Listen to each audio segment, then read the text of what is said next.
Saatnya kita akan merenungkan firman Tuhan. Bapak Ibu Saudara-saudari, mari kita persiapkan Alkitab kita. Hari ini kita akan merenungkan firman Tuhan yang berdasar pada Injil Lukas pasalnya yang ke-13 ayat 1 sampai dengan yang ke-9.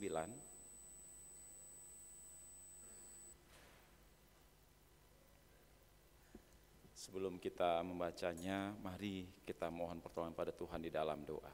Mari kita berdoa. Ya Tuhan, Engkau Allah yang berkarya, Engkau Allah yang memberikan kami anugerah keselamatan. Dan saat ini kami rayakan melalui ibadah ini. Dan dalam kesempatan ini Tuhan, dalam sukacita kami atas anugerah itu, kami bersama-sama merenungkan firman-Mu yang berdasar pada Alkitab kami ini. Yang akan kami baca dan kami renungkan bersama. Dengan kesadaran bahwa kami adalah manusia yang terbatas, maka kami memohon kiranya Engkau menolong kami, agar ketika kami membaca dan mendengar firman ini, kami dapat memahaminya. Dan terlebih lagi ketika kami keluar dari ruang ini, firman itu dapat terus kami hidupi dalam kehidupan kami hari lepas hari. Berikan kami hikmat-Mu, berikan kami kemampuan untuk bisa melakukan itu semua.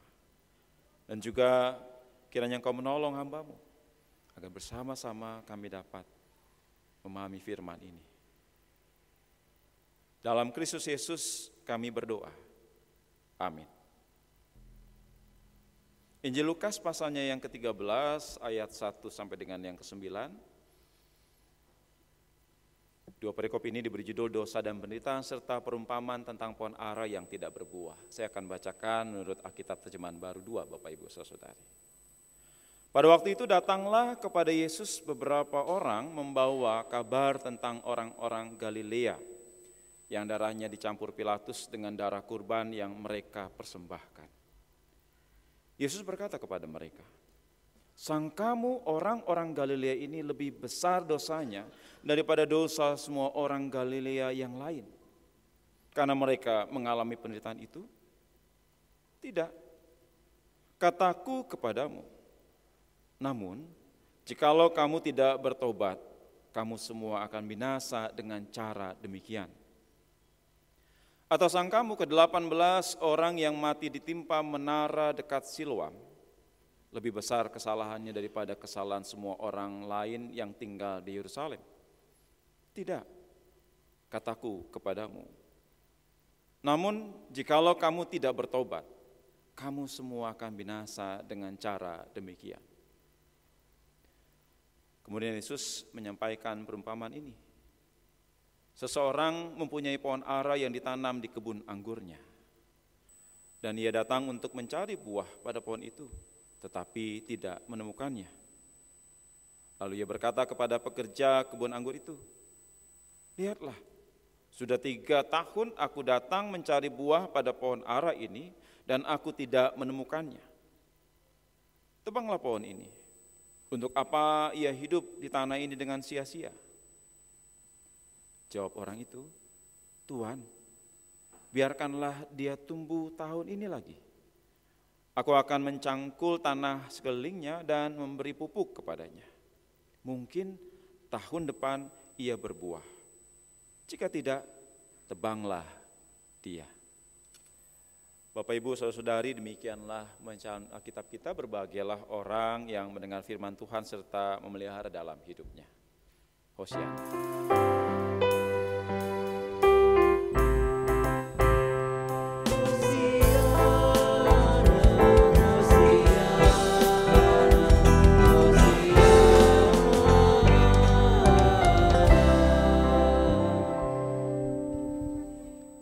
Sebelum kita merenungkan firman Tuhan, kita akan diajak untuk melihat sebuah video kesaksian dari Ibu Heriasih.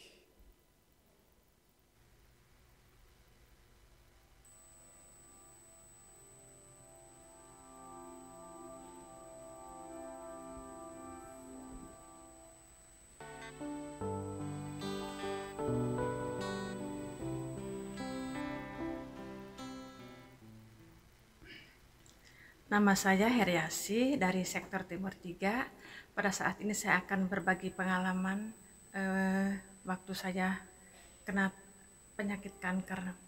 Dan barusan tayangan kegiatan saya saat ini di KPP.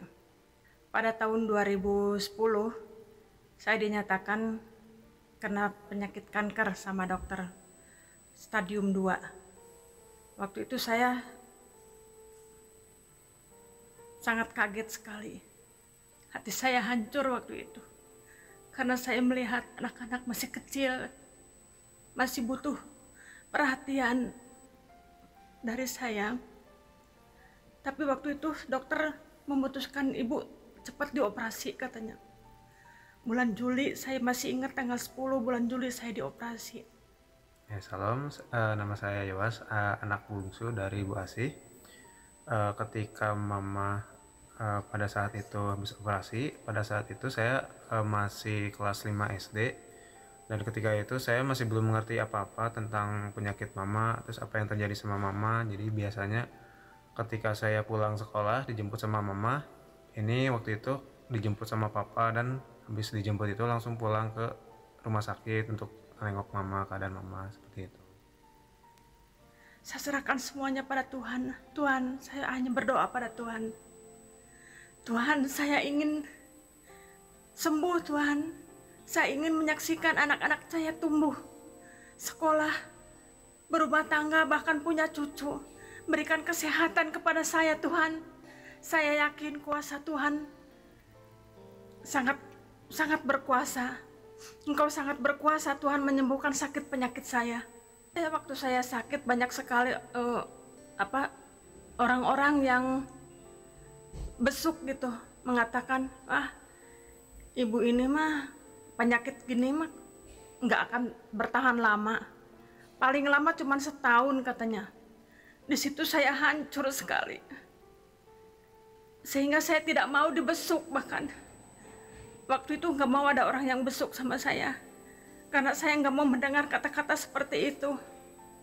Tetapi Tuhan selalu menghibur saya, selalu ada bisikan dalam hati saya, kamu harus kuat, kamu harus kuat gitu. Sehingga pada waktu itu saya harus bangkit, saya hilangkan perasaan itu, saya harus bangkit, harus setia melayani Tuhan. Karena Tuhan telah memberikan kesempatan kepada saya nggak boleh menyia-nyiakan kesempatan itu. Saya harus segera bangkit untuk melayani Tuhan.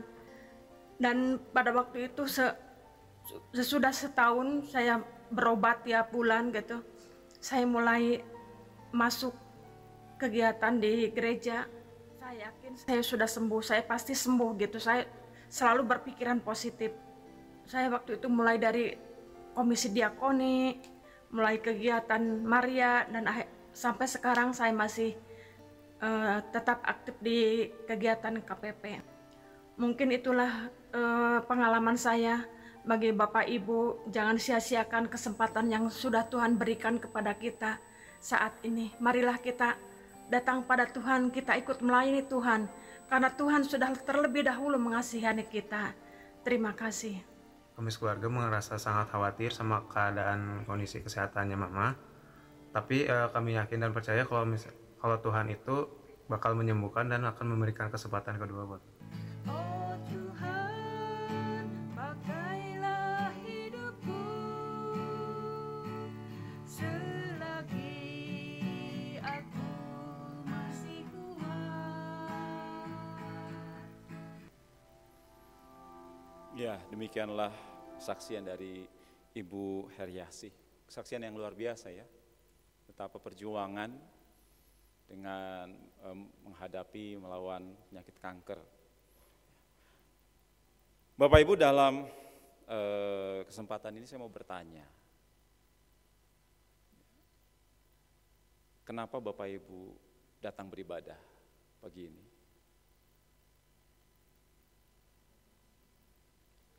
Jangan dijawab dulu, pikir-pikir dulu. Kenapa ya kita datang beribadah? Kalau yang jam 10 sih ya kayaknya agak-agak santai lah ya, dari di rumah Persiapannya tidak terlalu harus buru-buru.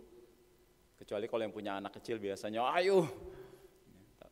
Beda dengan kalau tadi pagi yang jam 7 itu pasti effortnya luar biasa. Karena bangun pagi-pagi gitu ya.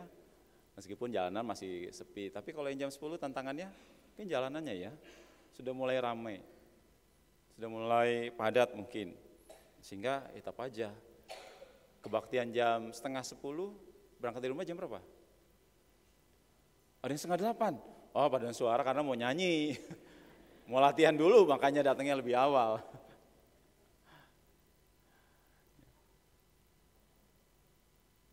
Dengan segala effort kita, dengan segala usaha kita, rela pagi-pagi, apalagi ibu-ibu biasanya. Harus masak dulu, nyiapkan baju, pasangan mungkin atau anak-anak. Gitu ya. Bersihkan rumah dulu, nggak mungkin pergi dari rumah, rumahnya berantakan. Biasanya kan rapiin dulu, setidaknya rapilah, supaya pas pulang kebaktian ya nyaman gitu ya. Kita punya effort, punya usaha yang lebih. Makanya saya tanya, kenapa Bapak Ibu saudara-saudari datang beribadah hari ini? Silakan, ada? Nah, inilah jemaat kita nih. Diminta untuk ngomong nggak ngomong, kalau tadi nggak diminta ngomong. Kapok. Apakah karena kebiasaan? Dari sejak kecil kita sudah jadi orang Kristen, dari sejak kecil sudah dibiasakan oleh orang tua, ayo ke gereja, ayo beribadah di hari Minggu. Apakah karena itu kebiasaan? Sehingga akhirnya kayaknya nggak afdol. Kalau hari Minggu itu nggak kebaktian, tidak kebaktian itu kayak ada yang kurang. Seperti sudah makan 3 mangkok bakso, kalau belum makan nasi, belum makan, masih kurang. Afdolnya begitu. Jadi kalau tidak kebaktian hari Minggu itu ada yang kurang. Makanya ya udah pergi kebaktian. Sehingga akhirnya makna kebaktian jadi berkurang ya buat kita.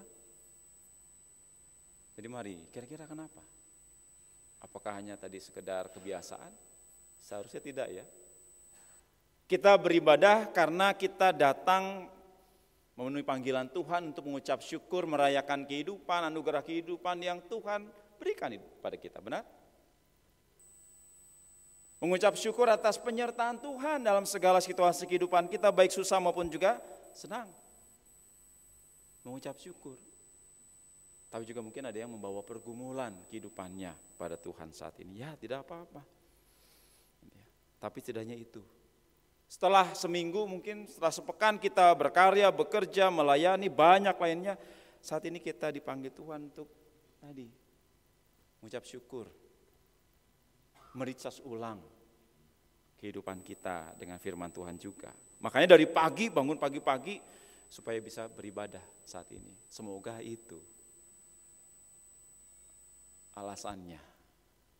Bukan sekedar kebiasaan, tapi karena itu semoga. Gitu ya. Nah, dalam kita merayakan itu, mensyukuri itu, saat ini kita diajak untuk melihat tentang perumpamaan pohon ara yang tidak berbuah. Sebuah perumpamaan yang Tuhan sampaikan kepada para pendengarnya saat itu, karena ada beberapa orang yang datang dikatakan membawa kabar duka sebenarnya. Ketika ada orang-orang Galilea ini dikatakan bahwa mereka dibunuh dan juga darahnya dicampurkan Pilatus dengan darah korban yang mau mereka persembahkan buat dewa-dewi, penyembahan berhala. Itu kan kabar duka ya sebenarnya. Tapi di balik kabar itu ada pemahaman yang cukup keliru sebenarnya. Ada pemahaman yang tidak tepat. Dan Yesus lihat itu, Bapak Ibu Saudara-saudari. Yesus melihat, makanya dia mengatakan, sangkamu orang-orang Galilea ini lebih besar dosanya daripada dosa semua orang Galilea yang lain. Ini persoalan pemahaman dosa.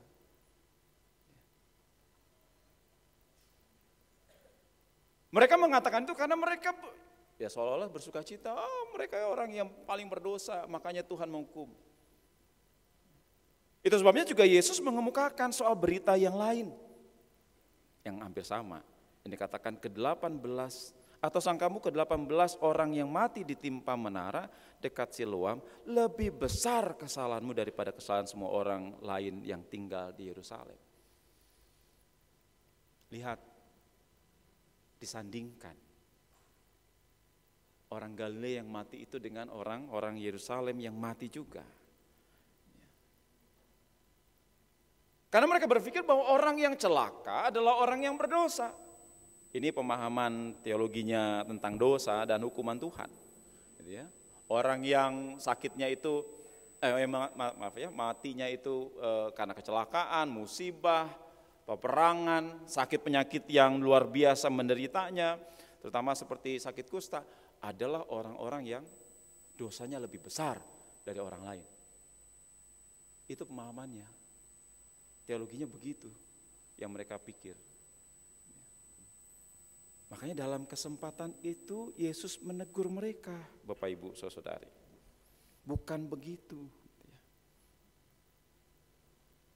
Bahwa dosa yang paling besar maka hukumannya paling besar. Enggak begitu. Yesus mengatakan sebenarnya semua orang berdosa. Siapapun itu berdosa dalam kehidupannya. Entah itu karena mereka yang memang berdosa sendiri, entah itu karena siapapun, ya mereka semua berdosa. Kita pun juga orang berdosa pada dasarnya. Kan gitu.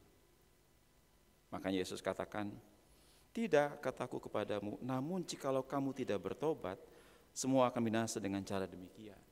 Artinya kan semua orang berdosa. Namun dalam keberdosaan itu, Yesus mau ingatkan, ada kesempatan untuk bertobat. Ada kesempatan untuk bertobat, Bapak Ibu Saudari. Makanya Yesus memberikan perumpamaan pohon ara. Pohon ara itu pohon yang sebenarnya nggak perlu dirawat, tanam begitu aja bertumbuh. Di mana saja bisa tumbuh biasanya.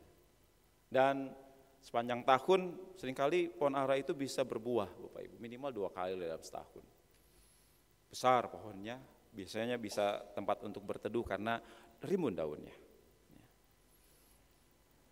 Jadi pohon yang bagus. Tapi kita lihat ketika Yesus mengungkapkan perumpamaan ini, Yesus digambarkan bahwa pohon ara itu ditanam di sebuah kebun anggur. Kebun anggur loh, bukan di pinggir jalan.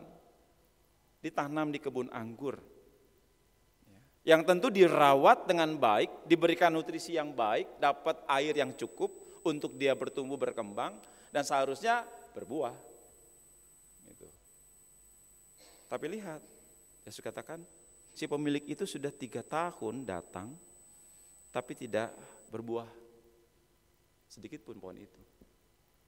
Sudah dirawat, dapat nutrisi, dapat air yang baik, tapi tidak menghasilkan buah.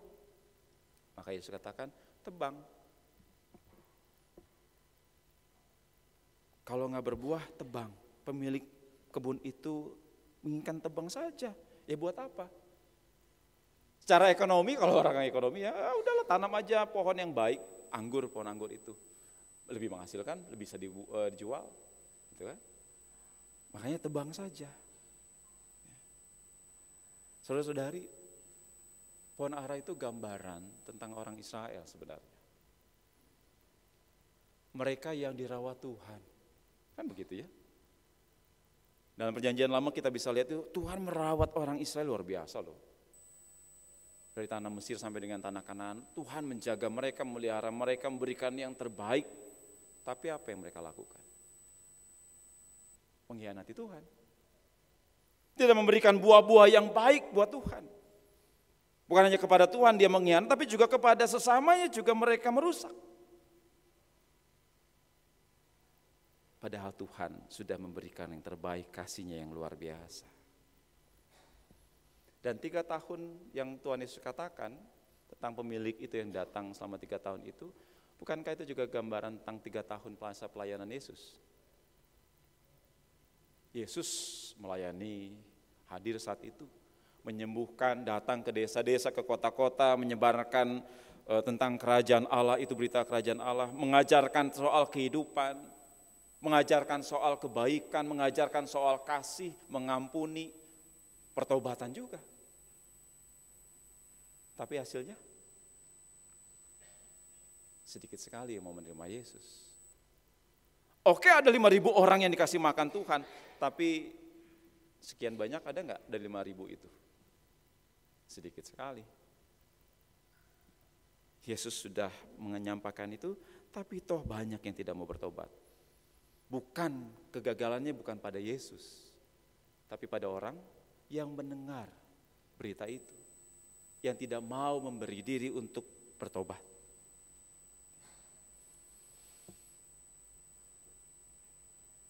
Oleh karena itu maka Yesus ungkapkan perumpamaan ini, Bapak Ibu Saudari. Ada peringatan di sana. Kalau kita baca ayat yang ke-8 dan ke-9 di sana. Ada peringatan, Tuhan kasih kesempatan. Ini katakan ya, jawab orang itu, Tuhan biarkanlah dia tumbuh tahun ini lagi. Aku akan mencangkul tanah sekelilingnya dan memberi pupuk kepadanya. Kesempatan kedua. Luar biasa ya. Kesempatan kedua diberikan. Bagaimana maknanya buat kita saat ini? Yang pertama Bapak Ibu Saudari, kita bisa lihat bahwa Tuhan akan menyatakan penghakimannya bagi mereka yang tidak berbuah. Tuhan datang untuk menghakimi mereka yang tidak berbuah dalam kehidupannya. Tidak bisa kita pungkiri bahwa ada umat Tuhan yang berpikir, saya kan sudah jadi umat Tuhan sejak kecil. Saya sudah lahir jadi orang Kristen sejak kecil.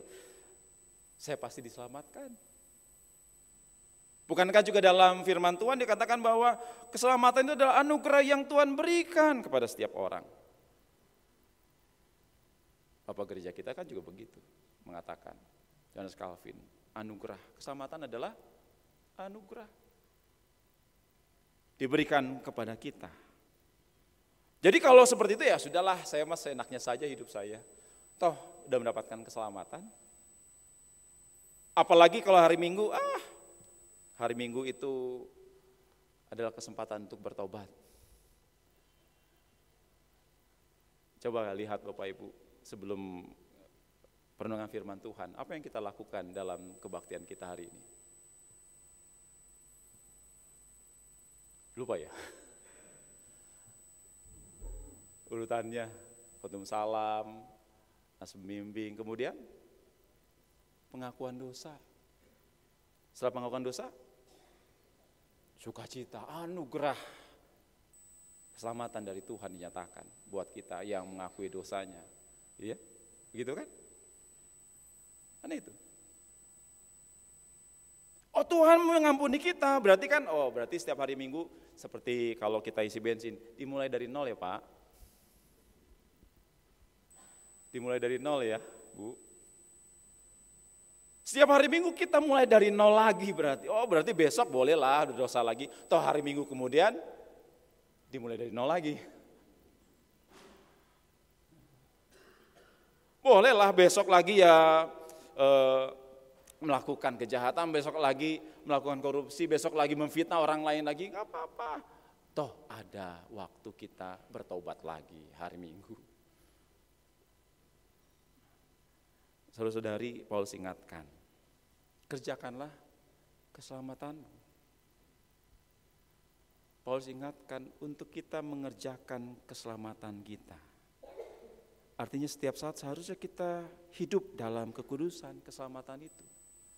Setiap saat hidup kita harusnya kita kerjakan. Setiap hari, setiap jam, setiap menit, setiap detik, kesempatan itu kita pakai untuk bertobat. Kesempatan itu kita pakai untuk hidup baik dalam kekudusan. Bukan untuk kembali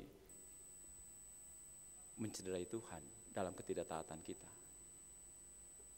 Karena Tuhan ingat menghakimi kita semua. Yang kedua, penghakiman sudah dekat. Penghakiman itu sudah dekat. Sang pemilik kebun itu katakan, tebanglah pohon ini.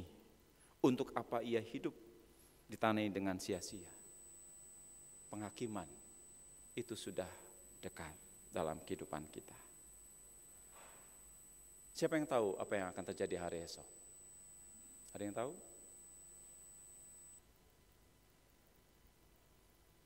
Nggak ada ya? Ada yang tahu hari ini setelah kebaktian apa yang terjadi buat dalam kehidupan Anda? Nggak ada. Kita tidak punya kemampuan untuk menerawang. Untuk melihat masa depan kita, kita tidak tahu. Itu otoritas Tuhan. Kita tidak punya kemampuan itu. Kita tidak tahu apa yang akan terjadi. Ketidaktahuan itulah yang seharusnya mendorong kita, Bapak Ibu. Untuk apa? Untuk hidup baik terus-menerus. Kayak itulah kesempatan yang Tuhan berikan dalam hidup kita. Ketidaktahuan kita akan masa depan selalu mendorong kita untuk memakai tadi waktu kita dengan baik. Setiap jam tadi, setiap menit itu untuk menghasilkan buah-buah pertobatan. Nah masalahnya banyak orang berpikir, saya kan masih muda Pak Pendeta. Ada yang usianya masih di bawah 40? Coba angkat tangan. Usia di bawah 40. Banyak ya. Usia di bawah 30? Banyak. Ada yang usia di bawah 20? Wah di sana. 20 lari-lari kayaknya ya.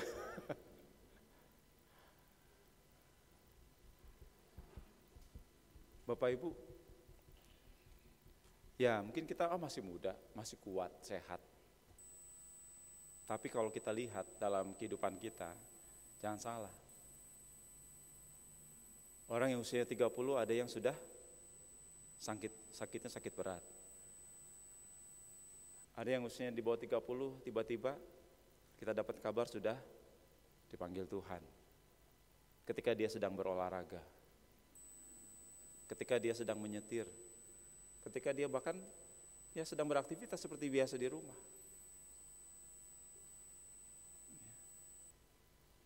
Artinya apa? Artinya kita harus benar-benar menghargai setiap waktu itu sebagai sebuah kesempatan yang Tuhan berikan untuk kita hidup baik. Kesempatan kedua yang Tuhan berikan untuk kita isi dengan segala kehidupan yang baik.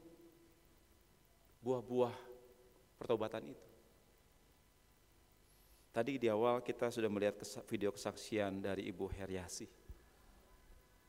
Beliau yang harus berjuang dengan sakit kanker stadium 2. Mungkin di antara kita juga punya pengalaman seperti itu. Kita merasakan betapa kasih Tuhan memberikan kita kesempatan kedua. Tapi kan nggak harus sakit dulu ya yang besar baru kita merasakan ini kesempatan kedua, enggak. Hari ini pun juga kesempatan kedua buat kita, buat Anda dan saya. Untuk apa? Untuk berkarya melayani Tuhan. Untuk hidup baik. Untuk meninggalkan segala keberdosaan kita. Maka mari ketika kita keluar dari ruang ini Bapak Ibu, jangan lagi kembali gitu ya. Kan udah dimulai dari nol tadi. Mari nolnya itu kita isi. Tinggalkan segala kedengkian kita, iri hati kita, kejahatan kita.